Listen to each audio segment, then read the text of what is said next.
NATO, Norway at loggerheads over digital radio after becoming the first country to switch off FM broadcasts in favor of DAB digital audio broadcasting. Norway has found itself on a collision course with NATO over the frequencies it uses.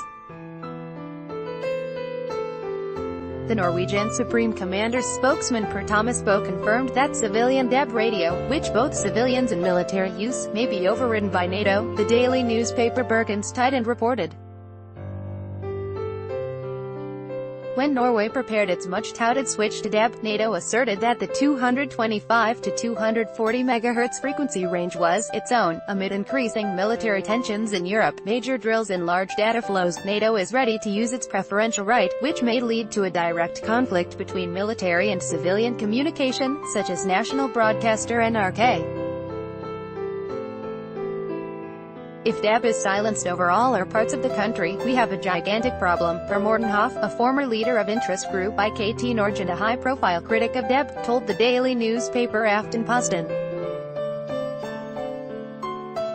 We have no alternative since FM was shut down. Hoff also stressed that Norwegian authorities may find it difficult to air information to citizens over radio if NATO takes control over the frequency in a crisis situation. According to Norway's cyber defense spokesman Knut Grandhagen, the biggest challenge would be the regional and the local frequencies.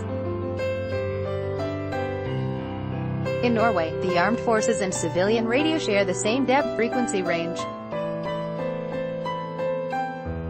This may have major consequences both in war and during major exercises, such as the upcoming NATO drill Trident Juncture that will gather 40,000 soldiers from 29 countries.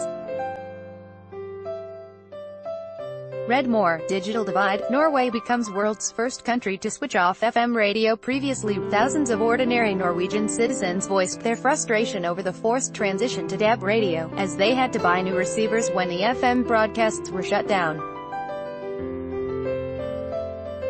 Apart from transition costs, users also complain that DAB radios don't always operate as well as their old FM counterparts.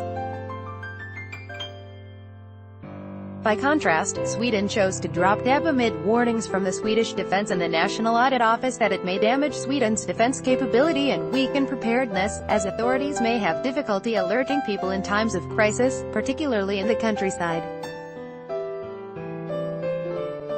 Furthermore, the Swedish Armed Forces specifically noted that the use of certain frequencies would be in violation of NATO's needs. Communication between, for example, JAS Gripen and fighter aircraft from NATO countries across Swedish territory will be exposed to disturbances, Per Nordlof, the Defense Force headquarters told the magazine NY Teknikk. Norway, on the other hand, preferred DAB and dismantled most of the FM network. Read more. Norway to host largest NATO war games in years.